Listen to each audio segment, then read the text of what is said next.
Bom, vamos iniciar em instantes a participação do professor. Vou desativar aqui os comentários para que nós possamos melhorar a transmissão.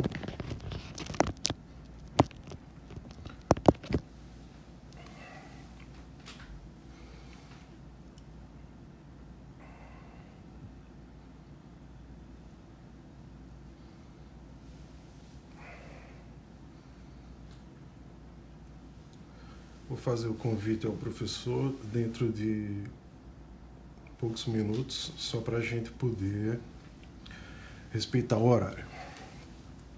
Bom, vamos tentar aqui a conexão.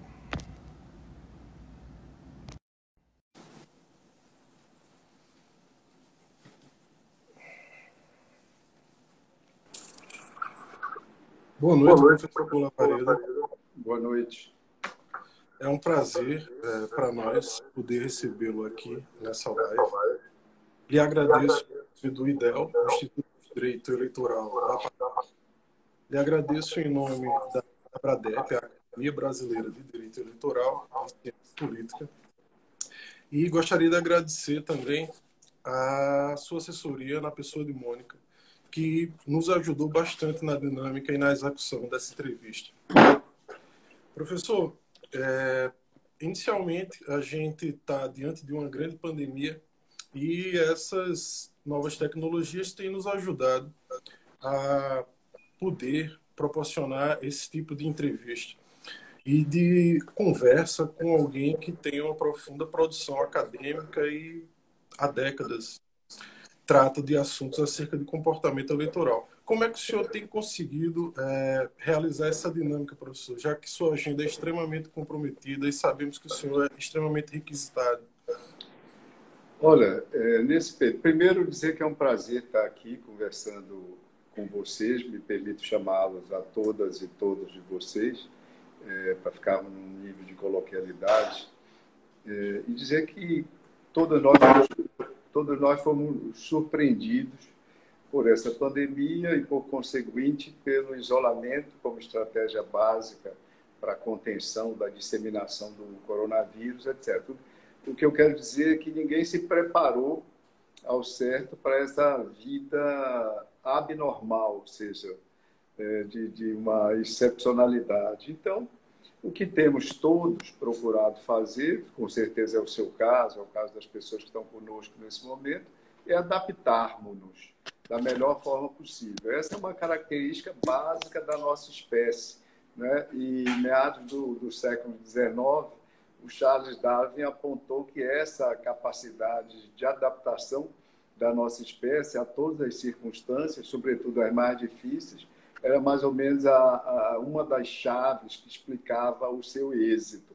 Então, respondendo de forma mais direta agora, estou me adaptando, tentando me adaptar, trabalhando mais do que nunca. As pessoas também estão trabalhando mais porque o tempo de deslocamento foi poupado. Eu, por exemplo, viajava 2, 3 vezes por semana. Então, imagina, eu contei aí com menos 12, menos 13, às vezes menos 15 viagens por mês. Então, esse tempo de aeroportos, sobretudo, porque nos aviões eu costumava trabalhar, o tempo de aeroportos e de deslocamento foi um tempo ganho. Então, aumentou a produtividade, participação em programas de televisão, etc. e tal, a gente faz por Skype ou enviamos o material gravado, né, pré-gravado, etc. E pronto. E é tocar a vida e não reclamar muito e tentar extrair o que de positivo exista nessa situação, que em geral é convivência familiar, né? Pelo menos com o núcleo próximo. No meu caso, eu estou com minha esposa em casa, mas os filhos estão distantes, etc.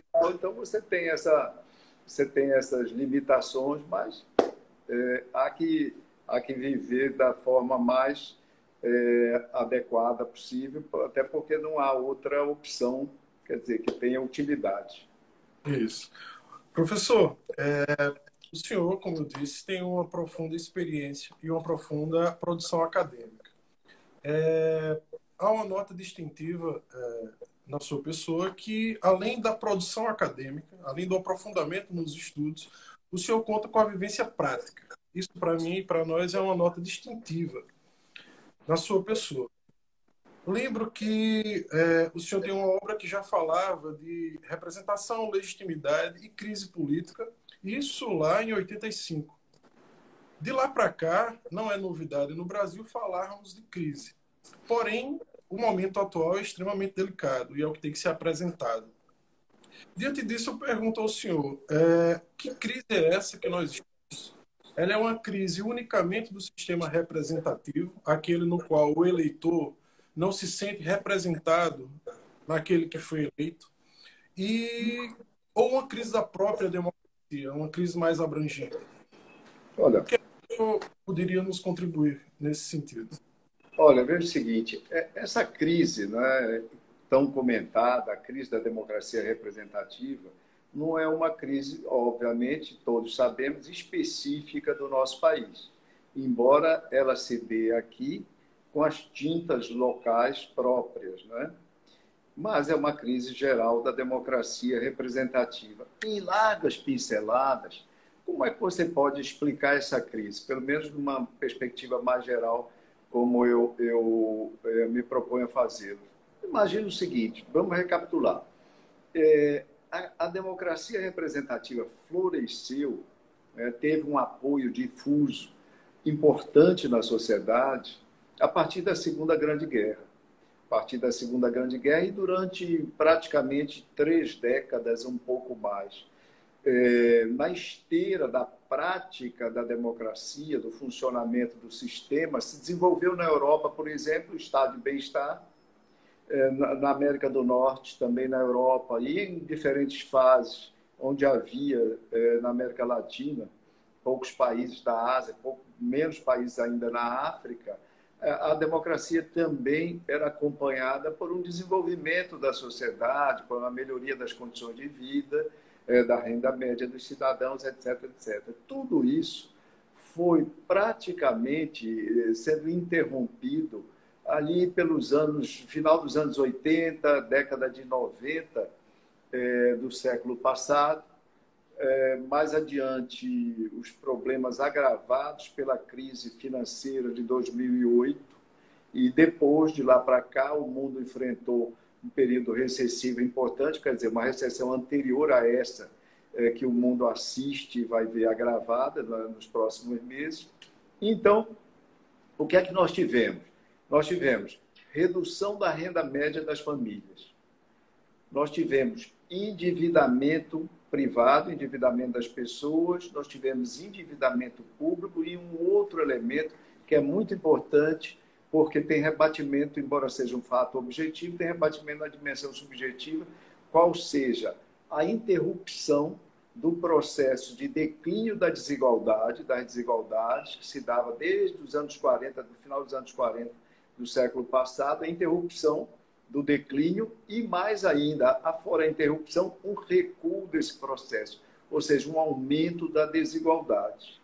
E isso está na raiz da deslegitimação da democracia como modus operandi e também, digamos, no impacto que tem sobre o conjunto de valores, né, incorporados na sociedade que dão ânimo ao sistema. Ao lado disso, vem sempre a organização da sociedade, um desenvolvimento das forças produtivas que nos levaram a uma certa diluição das macroclasses sociais lá do passado, seja operariado, classe média, proprietários, burguesia, tudo isso, que era mais o que organizava a sociedade em grandes blocos, e esses grandes blocos tinham os seus partidos, tinham suas agências de representação. Com a diluição de tudo isso, a diluição das classes, formação de novas identidades, de estamentos, de grupos, de segmentos específicos, isso também dificultou a tarefa da representação política. E acresce-se a isso, no palco das mudanças tecnológicas, em meados do século XX, e sobretudo nas décadas de 60, 70 e até 80, o papel da mídia eletrônica, estamos falando da televisão à época, que era um papel substitutivo de agendas de representação, etc. e tal, e depois internet e redes sociais. E essa realidade que temos hoje, que acelerou a convivência social e acelerou o tempo, né, de exigência das demandas políticas da sociedade, deixando a democracia representativa, em grande medida analógica, um pouco para trás. Então, quer dizer, tudo isso tem a ver com o mundo, o declínio da democracia representativa. No caso do Brasil, isso é bastante agravado por duas coisas que eu não vou me estender agora, mas vou deixar colocados, tá certo? Um sistema eleitoral que nos negou a representação parlamentar, vale dizer, câmaras municipais, Assembleias Legislativas e Câmara Federal, mais fragmentadas, mais fracionadas do mundo, o sistema partidário eleitoral é absolutamente ineficiente nesse sentido, e, de outro lado, um presidencialismo que não tem se mostrado, em grande medida, funcional para os desafios da sociedade ao longo de muito tempo, ao longo, eu diria, do pós-guerra, né? Mas nós podemos abordar isso mais adiante. Professor, pegando o gancho da sua pergunta, quando o senhor aponta que o nosso sistema eleitoral, de fato, é extremamente fragmentado, inclusive contando, nós somos o primeiro do mundo, também no NEP, o número efetivo de partidos políticos. Na última live que nós tivemos, nos brindou pela live também o ex-presidente Fernando Henrique Cardoso. Ele nos surpreendeu quando se disse favorável à implementação das candidaturas avulsas no Brasil. Academicamente, nós abordamos o tema sob o título de candidaturas independentes. Inclusive, esse é um dos objetos de estudo, é o objeto de estudo do meu mestrado. Inclusive, eu faço o IPESP, muitas vezes me socorre na parte de pesquisa de opinião, já que eu analiso o impacto das candidaturas avulsas na América Latina diante da percepção do eleitorado sobre o grau de confiança nos partidos políticos. Nessa situação, as candidaturas avulsas viriam implementar melhorias, na sua visão, óbvio, no nosso sistema político eleitoral, ou elas poderiam causar um efeito deletério nos partidos políticos, implodindo o nosso sistema partidário? Olha, é preciso levar em conta o seguinte: não há nenhum sistema eleitoral perfeito, nenhum dos existentes, etc. Todos eles respondem a determinadas necessidades, determinadas demandas naquele momento em que eles são implementados. As candidaturas avulsas têm um charme indiscutível, à medida que elas poderiam propiciar uma oxigenação do sistema político, elas seriam absolutamente propícias a convocarem vocações que ficam à margem do sistema pela ausência de inserção prévia nessa estrutura, nessa malha de partidos e de representantes políticos, tem uma série de vantagens. Agora, o principal problema do nosso sistema político no momento, o principal problema é a fragmentação, o fracionamento, que é mensurado, entre outras formas, pelo NEP, que você citou, o número de partidos efetivos. Então, no momento, nós temos essa fragmentação. Essa fragmentação nos coloca no ranking internacional numa posição delicada de primeiro lugar. É o tipo da liderança negativa, no caso. Ela tem impacto, para que as pessoas que estão acompanhando a conversa, ela tem um impacto direto na governabilidade, né? Ela tem um impacto direto no enfraquecimento da nossa democracia representativa, que nós vimos há pouco. Se esse é o nosso principal problema, qualquer mudança que venha, com a devida venha ao presidente Fernando Henrique, qualquer mudança que venha não pode agravá-lo, não tem o direito de agravá-lo. Ou seja, nós temos hoje 25 bancadas partidárias na Câmara Federal. Oscilou já foram 28, 27, 26, a última contagem 25, com opções expressas. Nós não podemos ter, no limite, nós não podemos caminhar na direção da possibilidade de termos 513, ou seja, com cada parlamentar representando a si próprio e com vínculo direto e apenas com esse vínculo com os respectivos eleitorados, é a minha opinião. Tá. Ainda nesse tema, professor, surgem soluções que são apontadas como balas de prata, que poderiam tentar resolver esse imbróglio acerca de candidaturas avulsas ou não. Alguns cogitam a possibilidade de elas eventualmente serem lançadas ou admitidas para cargos específicos ou para situações específicas, como, por exemplo, para a Câmara de Vereadores e pequenos municípios. Ainda assim, o senhor acha ou crê que poderia causar mais prejuízo do que benefício, professor? Olha só, se você está preocupado, se nós todos estamos preocupados com a fragmentação da representação ao nível da Câmara Federal, que é ali no Congresso, né, é uma das duas casas do Congresso, se nós estamos preocupados com essa fragmentação, nós também estamos ao nível dos estados. Lembrando que o último levantamento feito, ou pelo menos ao qual eu tive acesso, em cinco unidades da federação, a bancada federal era tão fragmentada, que cada deputado pertencia a um partido diferente dos demais. Mas agora, voltando, essa fragmentação também se dá nas assembleias legislativas, ruim para a governabilidade nos estados. Essa fragmentação se dá ao nível dos municípios, ruim para a governabilidade dos municípios. Então, qual a vantagem? E se os municípios são a base do sistema, e você note o seguinte, há uma elevada correlação, em tempos normais, há uma elevada correlação da fragmentação, do fracionamento nas bancadas da Câmara Federal com o fracionamento ao nível dos municípios, em termos de prefeituras e em termos de câmaras municipais. E isso, obviamente, terminaria pressionando e impactando negativamente também a representação às câmaras federais. Ou seja, não há nenhuma vantagem. O Brasil precisa, com o máximo de urgência, fortalecer seu sistema partidário eleitoral, com duas preocupações básicas: baratear o custo das campanhas, né? Aumentar o vínculo dos eleitores com os partidos políticos. Então, ele precisa dar um choque de partidarização à sociedade, tá certo? Ao mesmo tempo que diminui o custo das campanhas. Então, por isso, eu acho que, afora as mudanças já feitas, é uma mudança muito positiva que começa a ser implementada esse ano, que é o final das coligações e eleições proporcionais, começa a experiência agora nas eleições municipais, nas eleições de vereadores.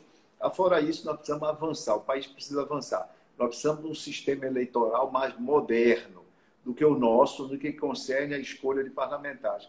E os sistemas disponíveis, que já se provaram aptos a responder satisfatoriamente a essa tarefa de modernização da política nos respectivos países, os sistemas foram o proporcional de lista fechada ou o distrital misto, ou seja, que contempla o voto distrital e também a lista fechada em metade da representação congressual, da representação parlamentar. Fora isso, nós não devemos inventar. Só lembrando, nós já tivemos alguma coisa parecida com um voto não partidário nas eleições de 33 e 34, quando havia possibilidade de inscrição por ligas, por sindicatos, por associações.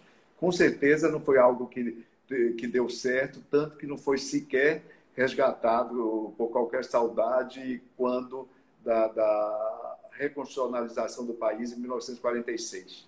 Tá certo. Diante dessa pauta ainda de eventuais mudanças, nós temos aqui, inclusive, uma expressão batizada pelos também cientistas políticos Sérgio Abranches, acerca do presidencialismo de coalizão, em virtude das características naturais aqui do nosso sistema e da necessidade de negociação com o nosso Congresso, em virtude da grande fragmentação partidária.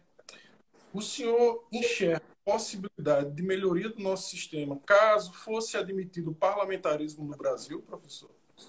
Olha, o parlamentarismo, com certeza, retiraria um problema básico nosso institucional, que é o engessamento dessa fórmula, desse sistema de poder do executivo durante tantos anos. 4 anos, na verdade, pode ser uma eternidade em determinadas circunstâncias. Veja-se recentemente o impeachment da presidente Dilma, é sempre um processo traumático. Não, se nós tivéssemos o regime parlamentar ou semi-parlamentar, teria sido resolvido apenas com uma mudança de gabinete, sem tanto trauma, e o país poderia ir adiante. O presidencialismo nosso já se mostrou defeituoso estruturalmente. Por que eu digo isso? Não é só contemplando a nova república, né, que é a nossa sexta república na sequência, quando dos 4 presidentes eleitos, agora são 5, mas dos 5 presidentes eleitos, à época eram 4 até a última, metade, 50%, haviam fracassado do ponto de vista institucional pelo afastamento através do impeachment. Uma taxa de insucesso de 50% à época. Uma taxa de sucesso exatamente igual à da Quarta República, que vai de 46 até o golpe militar de 64, quando os 4 presidentes eleitos, 2 não terminaram os respectivos mandatos. Getúlio Vargas pelo suicídio e Jânio Quadros pela renúncia.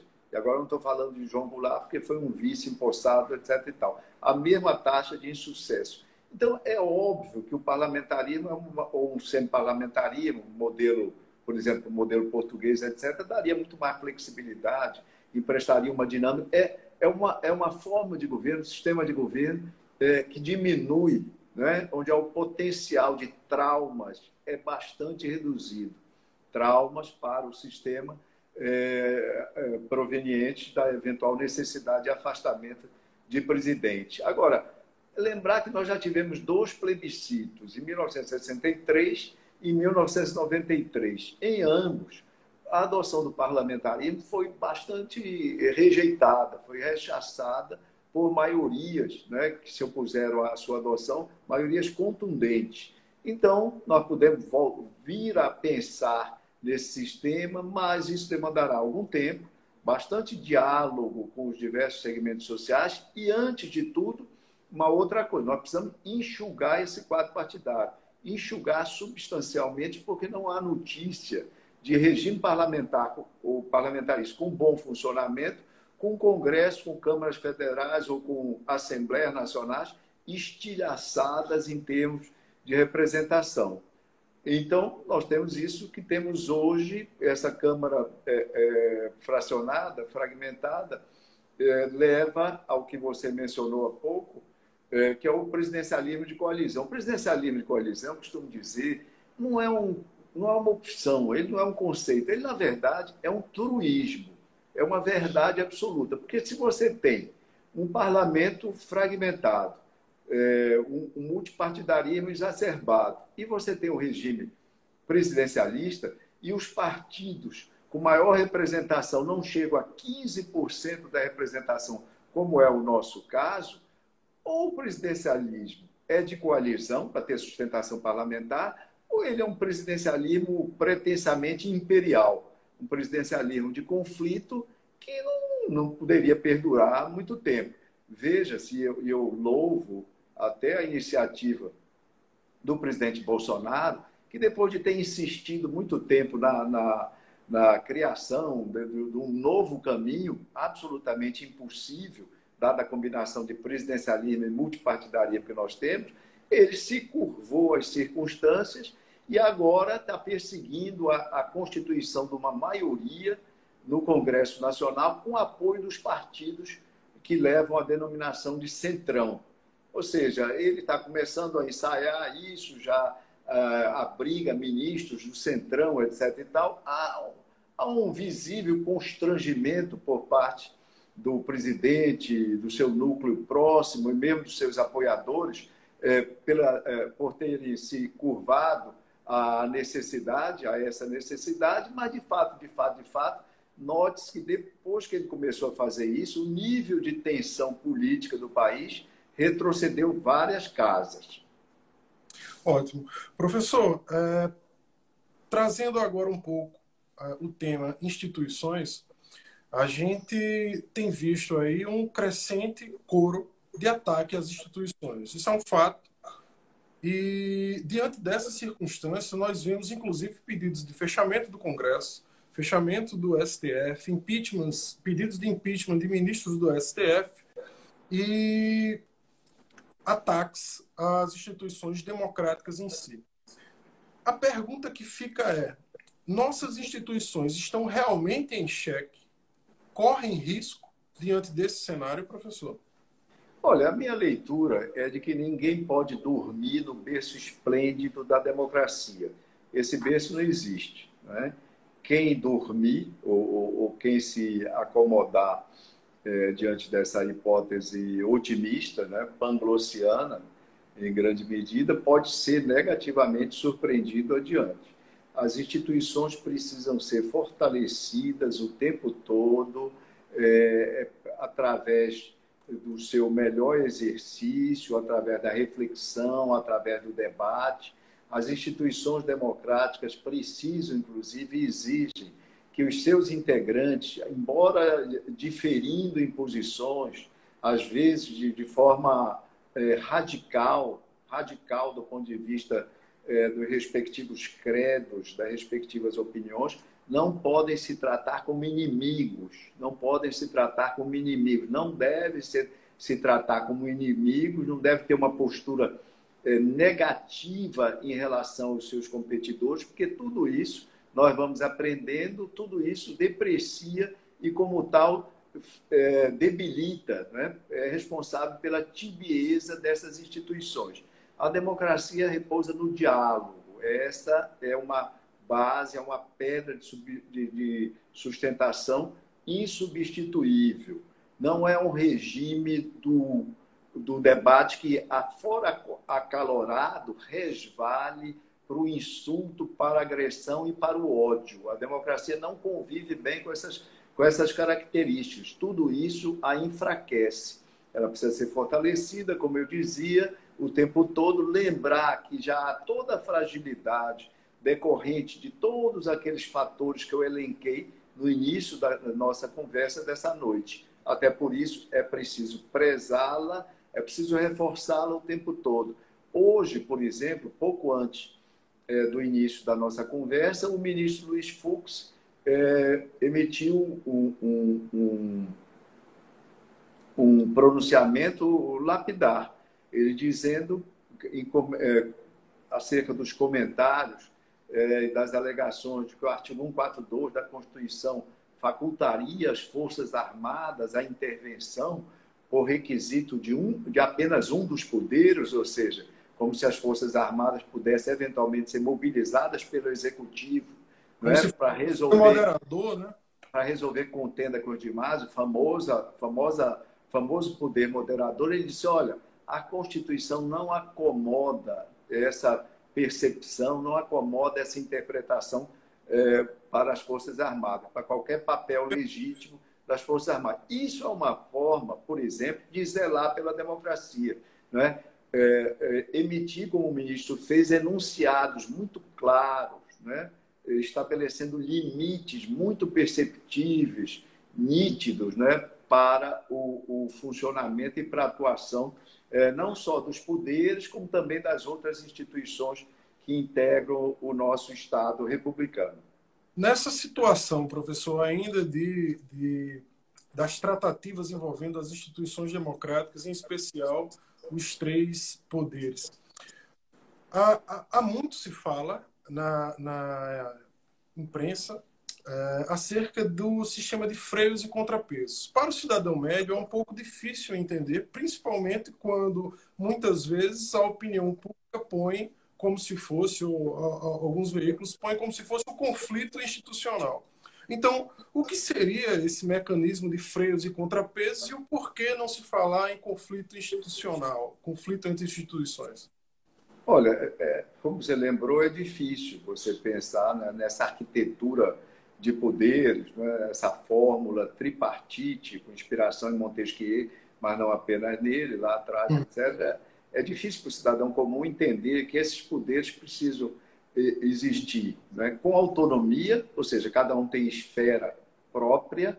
Às vezes, essas esferas, em algumas situações, podem se superpor, tá certo? Quando houver conflitos dessa ordem, são sempre conflitos que exigem interpretação do texto constitucional, e o Poder Judiciário é o poder que prepondera, é o Supremo Tribunal Federal que prepondera, né, para dirimir esses conflitos. Então, às vezes há competição, mas deve haver a harmonia, deve haver o respeito entre os poderes e sempre pautado, sempre trazendo como parâmetros os dispositivos constitucionais. Essa é uma fórmula para evitar excesso de concentração, que é um dos problemas do nosso presidencialismo. O presidencialismo latino-americano, lembrado, né, foi adotado por todos os países que fizeram os seus processos de liberação e, obviamente, teve uma grande influência da Revolução Americana e também essa era boa influência, mas tinha também uma má influência, porque ele parecia muito adequado, né, à continuidade do poder dos chefes, né, dos caudilhos, dos chefes do estilo caudilhesco que haviam liderado as lutas de libertação, sobretudo nos outros países, nas outras que seriam depois repúblicas de colonização espanhola. O Simão Bolívar, em 1825, chegou a dizer o seguinte: olha, nossos países que estão emergindo aí do jogo espanhol, eles precisam, cada um deles precisa de um rei que vai ter o título de presidente. Então, essa frase do Simão Bolívar já nos deixa imaginar que o presidencialismo lá atrás já nasceu ali com um viés, uma perspectiva um pouco, uma influência, digamos, para dizer o mínimo, caudilhesca e depois, naturalmente, populista. E os populismos agravaram em diversos países essas características. Professor, aproveitando também esse gancho deixado quando o senhor fala do judiciário, aqui no Brasil também muito se coloca que haveria um protagonismo do judiciário na cena política. Nós vemos aí, e inclusive as pesquisas de opinião, o senhor pode até comentar melhor, o senhor conhece o comportamento do eleitorado diante daquilo que o senhor trabalha, a gente verifica que também há um consenso, pelo menos formado, de que haveria um protagonismo do judiciário na seara política. O senhor enxerga dessa forma também? O senhor acredita que há uma certa apatia do legislativo ou do executivo no comando das suas agendas próprias? Como é que o senhor vê o papel do judiciário nesse sistema político eleitoral e nessa cena e nessa seara política? Aí talvez nos ajude a pensar numa linha do tempo. A partir de 2013, 2014 e adiante, lembrar que a Operação Lava Jato começou a imprimir uma forte marca sobre o sistema político brasileiro. Foi deslegitimando, sobretudo, o Congresso, o Poder Legislativo, e deslegitimando o Executivo, sendo que, no segundo caso, terminaria levando a cassação, ao impeachment da presidente Dilma. Não pela Operação Lava Jato, obviamente, porque a presidente jamais teve uma acusação formal que lhe imputasse crime de responsabilidade sobre esse aspecto de corrupção, etc. e tal. O problema dela foram as pedaladas identificadas pelo Tribunal de Contas. Mas era um clima, era uma atmosfera em que o Executivo estava, obviamente, fragilizado. E também o Congresso. Em períodos assim, é natural que, quando dois poderes estão recolhidos ou estão, digamos, numa posição defensiva, um outro poder, né, assume, um outro poder adquira, né, um espaço ou passe a ocupar necessariamente espaços maiores dentro do arcabouço, embora mantido o arcabouço democrático. Há sempre, em contextos assim, há sempre um frequente recurso de congressistas, né, parlamentares, etc., que são derrotados dentro do Congresso, dentro das casas legislativas, e procedem, né, fazem apelos, tomam iniciativas jurídicas que se transformam em processos judiciais, chamando a participação do judiciário. Ou seja, esse mesmo legislativo que às vezes reclama, né, do ativismo judicial, ele provoca o ativismo judicial. E então, eu falava em linha do tempo. Naquele momento estava o Congresso e estava o Executivo fragilizados. Vieram as eleições de 2018, uma grande mudança, grandes mudanças ocorrendo no Congresso, foi o que a literatura classifica de eleição crítica, mas isso é outra história, né? Tá. E, como resultado dessa eleição crítica, você tem um novo executivo, uma nova elite de poder. Então, você vitaliza, você revitalizou o executivo. Também você, em certa medida, revitalizou o Congresso, à medida que o executivo, sem, né, implementar o presidencialismo de coalizão, passou a disputar agendas com o Congresso. Isso terminou, curiosamente, revitalizando também o Congresso. Nesse ínterim, o Supremo Tribunal Federal pôde recuar alguns passos. Lembre-se que essa foi a postura, inclusive, do ministro Toffoli, e vocalizada, expressa já no seu discurso de posse, no biênio que vai ser concluído logo mais. Ele já dizia isso no seu discurso de posse. Olha, chegou a hora do judiciário recuar um pouco e deixar o protagonismo para os demais poderes. Bem, mas, em função de ações do Executivo e de seus aliados, né, que obviamente confrontaram aspectos da Constituição, lá o Supremo teve que voltar à cena, né, voltar ao proscênio, voltar ao palco e, mais uma vez, cumprir, em certa medida, esse papel que é denominado de ativismo judicial. É o que nós temos no momento. Diante desse quadro, aí eu coloco um pouco mais de lenha nessa fogueira das instituições. O que é que nós temos hoje? Nós temos, na Câmara, mais de 3 dezenas de pedidos de impeachment do atual presidente Jair Messias Bolsonaro. Todavia, o presidente da Câmara, o deputado Rodrigo Maia, disse que não seria o momento. Eu coloco esse momento entre aspas porque é emblemático. Em contrapartida, nós temos o Judiciário, leia-se STF e TSE, com pedidos de afastamento, cada um ao seu modo, obviamente, que poderiam levar ao afastamento do presidente, no caso do TSE, inclusive da chapa toda. E no caso do STF, nós temos o famoso inquérito das fake news também tramitando lá. Nesse quadro, nesse panorama pintado, primeiro, o que seria o momento para um pedido de impeachment? E diante dessa apatia da Câmara e não pautá-los. E, do outro lado, o Judiciário mostrando a efetividade no comando dos seus processos. O que é que o senhor poderia nos contribuir com a análise? Olha, o impeachment é um processo, eu já disse em alguns momentos atrás, o impeachment é sempre um processo traumático. E isso é um dos problemas do nosso presidencialismo. O presidencialismo só tem esse mecanismo para afastamento de presidente, nenhum outro. Essa é, inclusive, uma das características que eu, pessoalmente, vejo como detrimentais ao presidencialismo que nós temos no Brasil hoje. Então, um processo que leva tempo, um processo que desarruma, né, o sistema político, em grande medida, e que, de certa forma, não é diretamente coonestado pela população. Quem vota no impeachment é a representação política no Congresso. Não é diretamente o povo, através de plebiscito, referendo ou um recall. Várias democracias têm um mecanismo do recall para outros cargos, etc. Nós não temos. É por isso que eu digo que é falho o nosso presidencialismo, o arcabouço dele. Então, o impeachment é um instrumento, uma ferramenta que só deve ser, isso é o consenso entre todos os estudiosos, utilizado em último caso.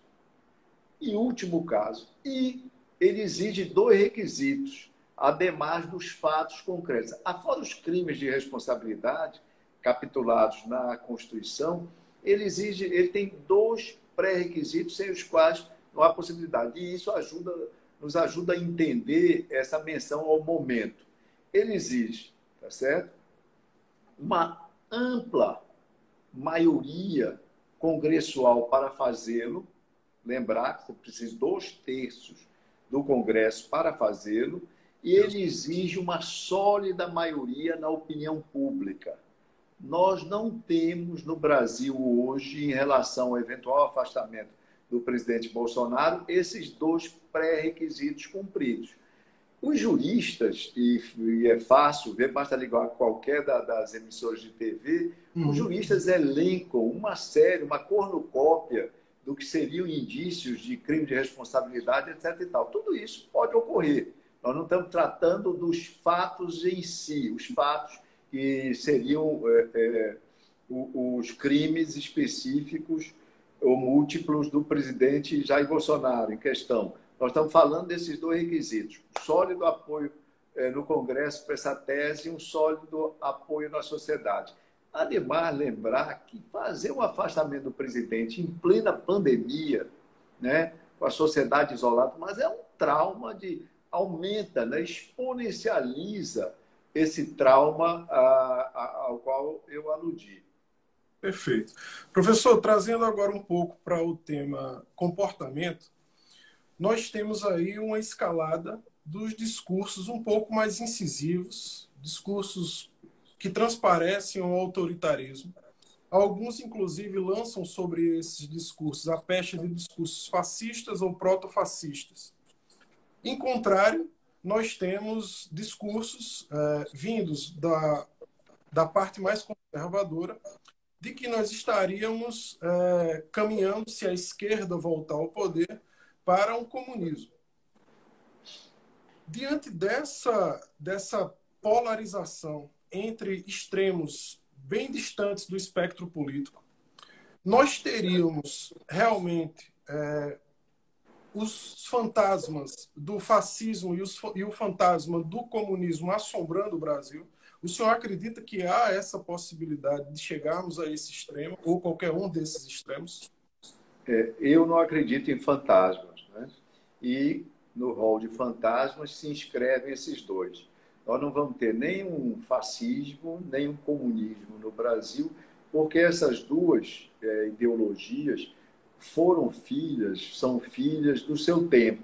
Quer dizer, elas são, óbvio que você pode ter remanescentes, punhados de pessoas que se auto-identificam com fascismo, ou punhados de pessoas que sejam filiadas a partidos comunistas, etc. Mas isso é absolutamente minoritário, porque isso não são características, não são feições assumidas pelo nosso tempo. O que você tem hoje no Brasil, a polarização não é essa. A polarização estabelecida no momento, e essa deve preocupar as pessoas, é a polarização em torno tá certo? De uma visão, digamos, uma visão mais cesarista da organização do Estado e uma visão mais democrática da organização do Estado. Ou seja, você tem... É mais ou menos o que ocorria... Nós estamos vivendo hoje, de alguma forma, parecido, só como... Não é comparação, não é rigorosamente comparação, mas vamos pegar talvez até como metáfora. O que nós tivemos no nosso primeiro governo republicano. Você tinha lá no nosso primeiro governo republicano o nosso Marechal Deodoro, as voltas com liberais e as voltas com aqueles militares positivistas do seu tempo. O que é que os militares positivistas propugnavam? Eles propugnavam uma república francamente autoritária, tá certo? Que sem respeitar os outros poderes, nem dar muita bola para a vontade da sociedade, imbuída das melhores ideias, segundo eles, dos melhores ideais, né? E para cumprir uma tarefa de modernização da sociedade brasileira, que era uma tarefa urgente ao final do século XIX. País que havia passado tempo demais sob o formato de monarquia. Lembrar que nós fomos o último império a desmoronar na América Latina. E, de outro lado, você tinha os liberais. E o que é que os liberais queriam? Queriam autonomia para os estados, mais ou menos eles replicavam aqui o que os federalistas norte-americanos fizeram lá, e, de outro lado, e ao lado disso também que propugnavam pelas liberdades individuais. Então, havia uma certa tensão. Hoje nós vivemos mais ou menos isso, mutatis mutandis. É uma visão que vê a condução do Estado brasileiro, a condução das instituições de uma forma mais, digamos, vez por outra, vocalizada, como se uma fórmula autoritária fosse melhor, fosse mais eficiente, né? Até do ponto de vista pragmático, contra aqueles que, de repente, descobriram que é preciso valorizar essa Constituição, né? que foi criada aí em 1988, né? Tem 32 anos só de vida, e que vinha mais ou menos sem merecer muita bola. Falava-se mais em reformar a Constituição do que em proteger a Constituição. De repente, todos, ou a maioria, constataram que, afora reformar no que precisa ser reformado, é basicamente importante, é vital proteger a Constituição. É essa que é a polarização importante desse momento. Ainda nesse tema, o senhor acredita que esse frisson entre uma esquerda mais radical e uma direita mais conservadora poderia favorecer realmente uma figura de centro que ascendesse nesses próximos anos e efetivamente conseguisse a junção de todas as forças? O senhor acredita que essa polarização levaria a um novo ator oriundo do centro do espectro político? Olha, essa polarização esquerda-direita nesses termos, talvez não seja exatamente como uma direita conservadora e como uma esquerda radical. Como eu lhe disse há pouco, nós temos o quadro que nós temos hoje pode propiciar uma grande aliança entre setores do centro-esquerda até a direita não radical, não extrema. É esse que o arco dessa aliança democrática que tem se esboçado e tem se afirmado em manifestos na imprensa, em declarações frequentes de pessoas que são de esquerda e pessoas que são de direita, mas estão irmanadas, estão comungando aí essa mesma preocupação no momento, que é a proteção da nossa democracia. É isso que eu acredito que pode ser feito. Há um ponto que eu gostaria de chamar a atenção. Pois não. Na verdade, muito se reclama da nossa Constituição. Mas, olha só, na nossa Constituição, você tem... porque um dos defeitos de que a nossa Constituição é acusada é a prolixidade, é o excesso de capítulos, etc. e tal, excesso de dispositivos legais. Ela seria extremamente adiposa, né? Gorda nesse sentido. Mas, olha, ela, entre outros métodos, ela tem no seu artigo 3º, ela tem um verdadeiro programa de governo para o país. Ela lá diz que nós somos uma república, não é? Nós somos uma república que tem obrigações fundamentais. E ela descreve as obrigações fundamentais. Ou seja, tem que assegurar liberdade, tem que assegurar justiça para as pessoas, tem que assegurar solidariedade. Você imagina uma pandemia dessa se todo mundo tivesse cumprido rigorosamente esse dispositivo do artigo 3º da Constituição. Depois ela diz que a República tem a obrigação de produzir o desenvolvimento econômico. Depois ela fala em redução das desigualdades sociais, redução das desigualdades regionais. Ela proíbe os preconceitos de toda a ordem, seja entre sexos, seja por idade, por cor, ou por quaisquer outros tipos de preconceito. Ou seja, nós temos na Constituição uma verdadeira base para propiciar uma aliança, nós temos nela os fundamentos para possibilitar uma coalizão de forças em torno que a defendam e que tenham e que comunguem desses mandamentos que ela dispõe no seu artigo 3º. Ótimo, professor. Estamos caminhando já. Eu sei que o senhor tem um outro compromisso também.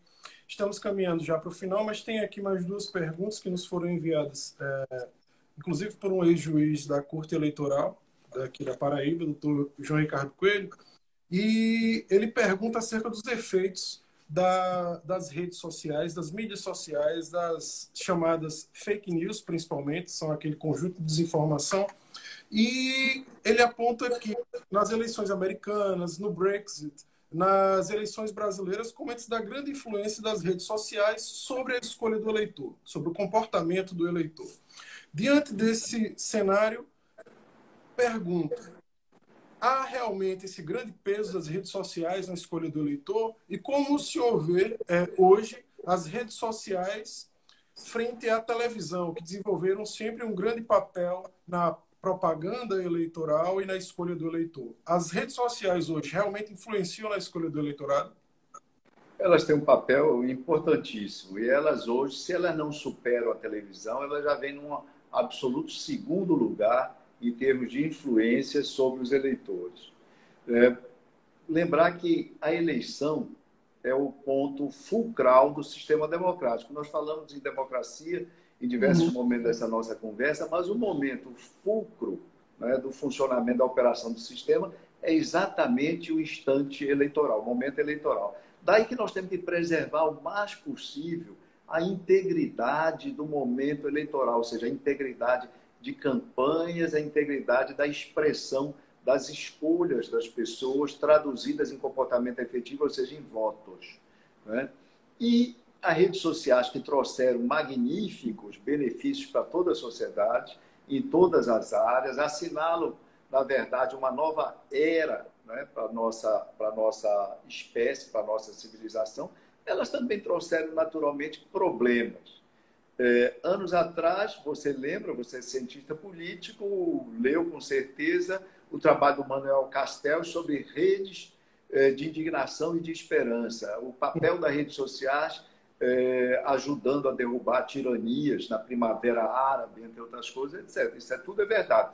Mas também é verdade que nas eleições norte-americanas de 2016, né, os órgãos de segurança norte-americanos identificaram que mais de 100 milhões de eleitores foram atingidos por mensagens provenientes dos russos, de esquemas de hackeamento dos russos. Não é? Nas eleições de 2016 também, só para se ter uma ideia do peso dessas redes, mais de 120 milhões de eleitores norte-americanos foram alvo, não é? E se comunicaram e se manifestaram ou receberam comunicados apenas no Facebook. E número de interações, desde um like a reenvio de mensagens, isso chega a um número incrível, 8,8 bilhões de interações apenas no Facebook. Dito isso, o impacto das redes, nós não precisamos ir adiante. Agora, lembremos, ajuntemos fake news. Estudos mostram que uma notícia positiva leva 6 vezes mais tempo para atingir 1.500 pessoas do que uma notícia, do que um fake news.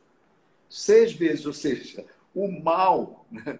O mal tem asas, o mal tem asas nos pés, como alguns deuses romanos, asas nos pés, ou seja, caminha uma velocidade incrível.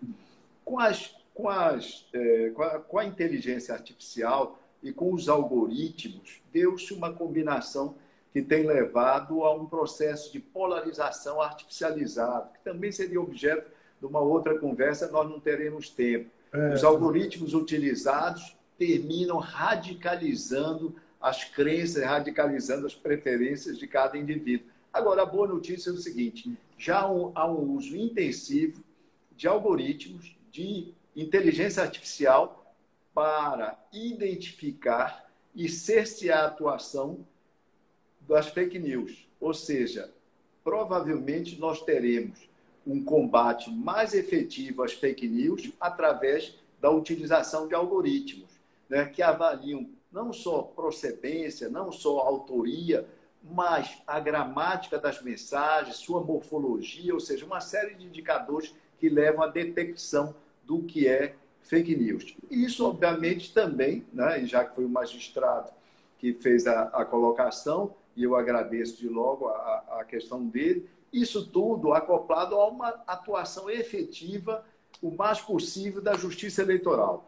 Lembrar que, no que concerne a televisão, os americanos fizeram um movimento importante em 2002, quando, depois de várias e várias campanhas, onde os partidos veiculavam comerciais praticamente sem autoria, ninguém conseguia saber aqueles comerciais negativos de onde eram provenientes, estipularam um ato legal, aprovaram uma legislação obrigando os candidatos a dizerem, ao início ou ao final dos seus comerciais na televisão, eu sou fulano de tal e eu aprovei essa mensagem.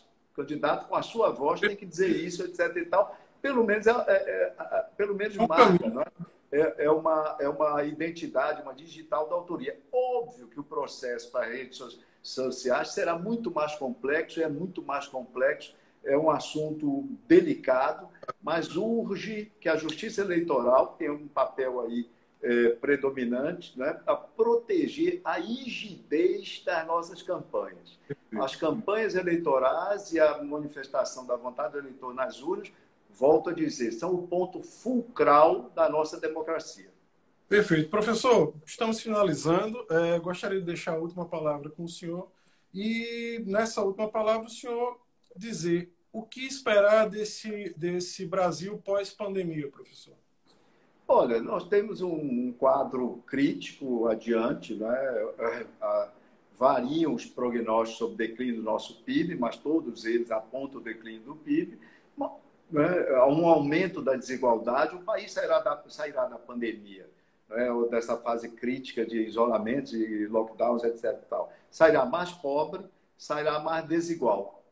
Mas, de outro lado, houve, ao longo da pandemia, manifestações aos milhares, aos milhões de solidariedade. Talvez o país saia mais solidário. O Congresso deu exemplos de trabalho árduo. O Congresso foi mais produtivo na pandemia do que na média dos tempos anteriores. O Supremo Tribunal Federal se uniu, produziu a unidade que não havia em nenhum momento anterior. Aliás, se dizia que eram os 11 do Supremo, porque o Congresso era 11avos, cada um desses membros. Então, veja só, e o presidente da República descobriu, durante a pandemia, que o presidencialismo precisa ser de coalizão, porque o presidencialismo imperial não é funcional. Ou seja, nós vamos emergir desse período de isolamento com uma série de problemas objetivos, mas talvez a pandemia, as suas circunstâncias, tenham mexido positivamente conosco, convocando das pessoas, convocando até nas instituições, o que o Abraham Lincoln chamou no seu discurso de posse, e o Steven Pinker consagrou como título de um livro, convocando os anjos bons da nossa natureza. Oxalá. Professor, gostaria de agradecer, mais uma vez, renovar o boa noite, o agradecimento ao senhor, a toda a sua equipe. E fico aqui muito engrandecido com o seu convite, professor. Agora já lhe digo que o senhor é um membro honorário do nosso Instituto de Direito Eleitoral Paraibano e, passada essa pandemia, esperamos a presença física aqui do senhor nos nossos eventos. Já tá aceito o convite. Eu sou advogado também, então já posso estar com você. Muito obrigado pela oportunidade de trocar ideias sobre esse assunto que é tão importante. É sempre importante, mas nessa quadra, especialmente da nossa história, ele sobressai, ou seja, a importância da defesa das nossas instituições e a defesa da integridade do nosso processo eleitoral. Obrigado, professor. Boa noite para o senhor. Até logo, boa noite. Até logo.